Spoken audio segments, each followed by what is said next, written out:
Assalamualaikum warahmatullahi wabarakatuh.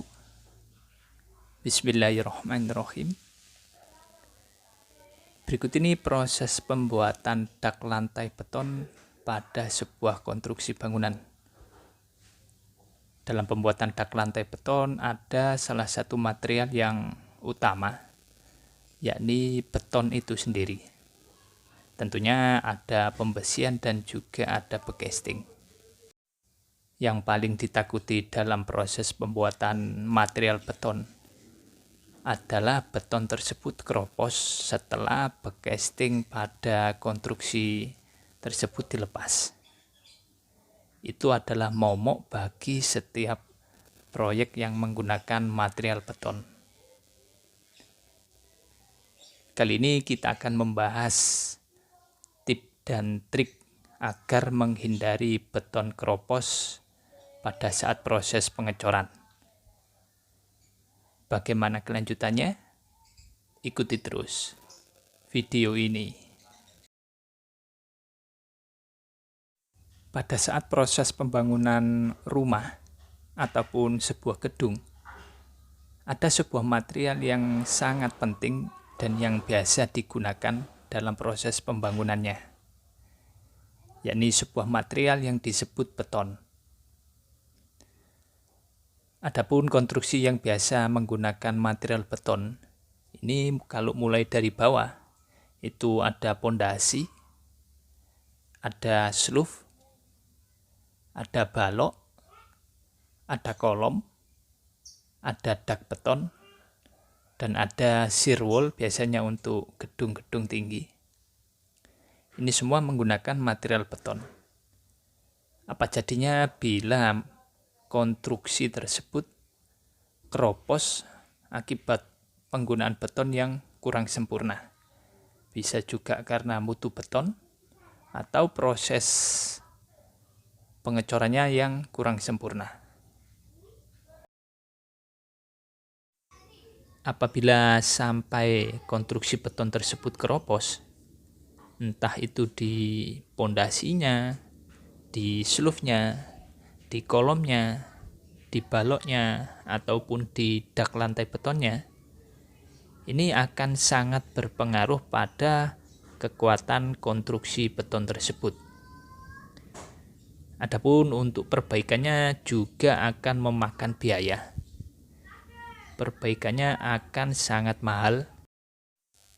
Kenapa sih sebuah material beton bisa keropos? Sebuah material beton keropos itu penyebabnya adalah karena udara pada beton tersebut terjebak tidak bisa keluar, sehingga terjadi keropos pada sebuah beton. Ada beberapa faktor yang bisa menyebabkan sebuah konstruksi beton atau material beton tersebut menjadi keropos. Kalau menurut analisa saya, satu, yakni pada kualitas beton, dalam arti yakni terlalu encer atau terlalu kental. Kalau terlalu encer, air semen bisa hilang melewati celah-celah backcasting. Kalau terlalu kental, ini rawan terjadi keropos kalau proses pengecorannya tidak menggunakan vibrator. Makanya sebelum melakukan proses pengecoran, ini baiknya kita lakukan tes uji SLAM. Ini untuk mengetahui kekentalan dari beton tersebut. Untuk ukuran tes uji SLAM ini biasanya saya pakai 10-12 cm. Untuk proses uji SLAM bisa teman-teman saksikan pada video di atas ini. Pernah saya bahas lebih detail.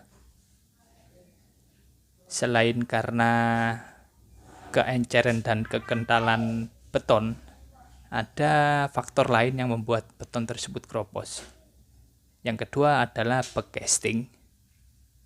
Jadi kalau menggunakan backcasting baru nggak masalah, tapi kalau menggunakan backcasting yang lama, bekas dari backcasting sebelumnya, ini sebaiknya kita lakukan pembersihan dari sisa beton.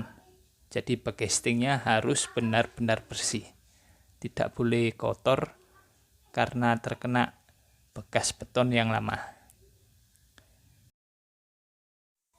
Yang ketiga, penyebabnya bisa terjadi karena pembesian. Pembesian tulangan utama bagian atas apabila jaraknya terlalu rapat, ini cor beton tidak bisa masuk pada balok, bisa menyebabkan keropos.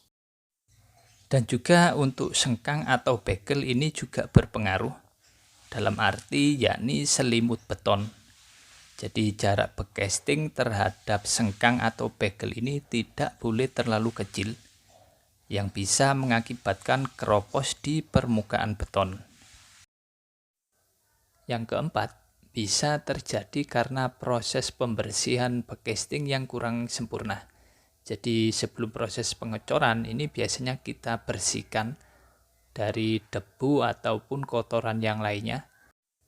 Kita semprot dengan air permukaan backcasting untuk menghilangkan debu dan juga sisa potongan kayu ataupun pasir dan lain sebagainya.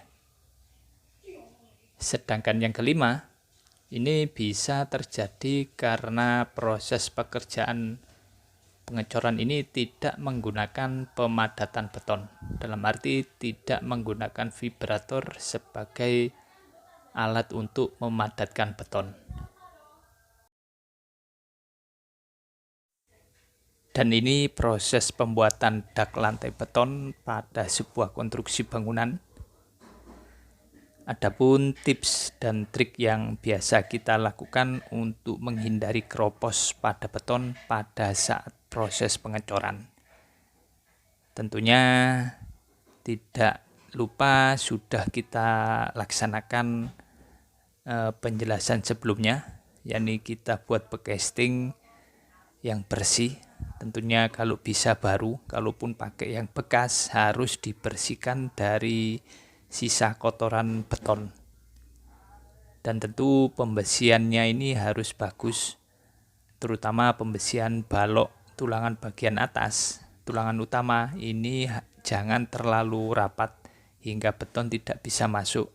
Dan juga untuk selimut beton ini jangan terlalu kecil, yakni selimut beton itu jarak antara sengkang atau bekel terhadap backcasting bagian samping balok. Kalau terlalu kecil, beton tidak bisa masuk. Jadi untuk menghindari keropos pada beton pada saat proses pengecoran, ini biasanya kita lakukan beberapa tips dan trik. Satu, yakni penyiraman backcasting, baik itu untuk daknya maupun untuk baloknya. Ini kita siram semua agar bersih dari kotoran. Dan juga nanti apabila beton dituang itu lumer, sehingga tidak ada udara yang terjebak pada beton tersebut. Jadi ini kita siram. Biarpun ini juga dak yang menggunakan bondek, ini juga tetap kita siram. Untuk menghindari kotoran pada bondek dan juga pembasahan backcasting pada balok tersebut. Ini kita siram semua sebelum proses pengecoran. Sedangkan yang nomor 2, ini menurut saya wajib pada saat proses pengecoran menggunakan ready mix. Truk molen yang pertama ini wajib kita lakukan tes uji selam. Tes uji selam ini yakni tes untuk mengetahui kekentalan beton. Jadi beton yang akan kita tuang ini tidak boleh terlalu encer dan juga tidak boleh terlalu kental. Kalau terlalu encer, ini nanti air semen akan hilang melalui celah-celah backcasting hingga bisa menyebabkan keropos. Kalau terlalu kental, ini juga beresiko terjadi keropos, udara terjebak pada beton kalau terlalu kental. Ini untuk tes uji selam. Ini biasanya Saya pakai standar ukurannya yakni antara 10 sampai 12 cm. Ini kita ukur dari reruntuhan beton sampai batang besi. Ini kurang lebih biasanya saya pakai 12 cm.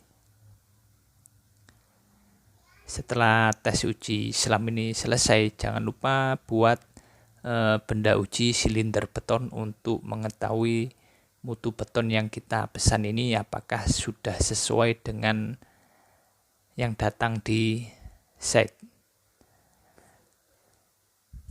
Kalau sudah tes uji selam sudah oke, bisa lanjut ke proses pengecoran. Dan yang nomor 3 ini adalah ujung dari proses pengecoran agar menghindari keropos pada beton, yakni pengecoran saat menggunakan ready mix dan juga concrete pump. Ini menurut saya wajib kita gunakan alat bantu vibrator untuk pemadatan beton agar tidak ada udara yang terjebak pada beton tersebut. Ini kita vibrator terutama daerah pertemuan balok dan juga kolom, karena di situ crossing besi antara balok dan kolom sangat rawan terjadi keropos di daerah tersebut. Karena kita ngecor menggunakan ready mix dan juga concrete pump, pasti kecepatannya sangat besar, sangat cepat. Makanya wajib kita gunakan vibrator. Kalau cuman mengandalkan kita tusuk-tusuk pada balok tersebut, pastinya nanti kewalahan karo orang Jawa bilang. Ini wajib kita vibrator seperti ini. Kita vibrator pada besinya. Crossing pertemuan kolom dan balok ini sangat rawan keropos. Biarpun untuk trik yang pertama kita bersihkan bekasting, kita siram bekasting, dan trik kedua kita lakukan tes uji selam. Namun trik ketiga ini tidak kita lakukan, sangat beresiko untuk membuat beton ini keropos, membuat udara terjebak pada beton, sangat beresiko. Makanya kalau saya bilang ini wajib kita gunakan vibrator saat proses pengecoran menggunakan ready mix dan juga concrete pump, terutama volume yang besar. Ini untuk dek yang konvensional, sedangkan untuk dek yang menggunakan bondek ini juga wajib proses pengecorannya menggunakan vibrator sebagai pemadat beton agar udara tidak terjebak pada beton tersebut yang bisa mengakibatkan keropos. Ini pengecoran pada dak beton menggunakan bondek. Betonnya kita gunakan ready mix dan juga concrete pump. Mau dak beton menggunakan bondek maupun pakai konvensional, tetap harus memakai vibrator sebagai pemadat beton.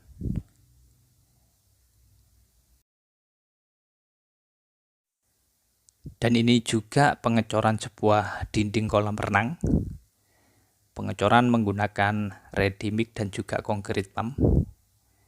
Ini untuk dinding ini sangat rawan terjadi keropos.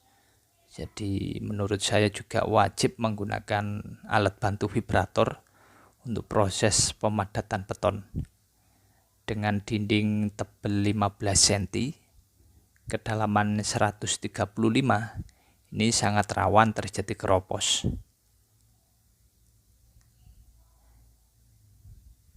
Di trik untuk vibrator ini kita tancapkan pada besi, jangan pada bekasting. Lalu kita tahan kurang lebih 5-10 detik.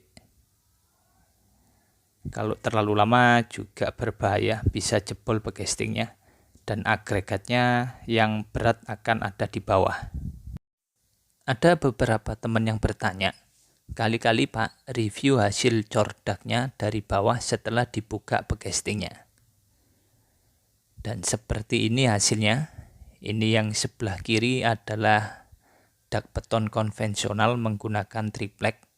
Sedangkan yang sebelah kanan ini adalah dak beton menggunakan bondek dan wermes.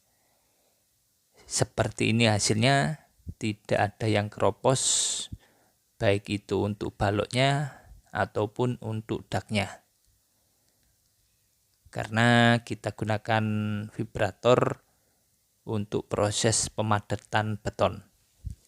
Tak lupa untuk trik-trik sebelumnya yang sudah saya jelaskan tadi juga sudah saya lakukan.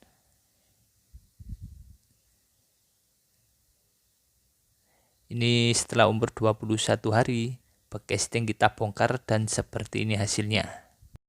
Dan yang ini hasil pengecoran dinding kolam renang. Juga menggunakan alat bantu vibrator sebagai pemadat. Dan bisa teman-teman saksikan tidak ada yang keropos untuk dindingnya. Dinding dengan ketebalan 15 cm dengan tinggi yakni 1,35 cm.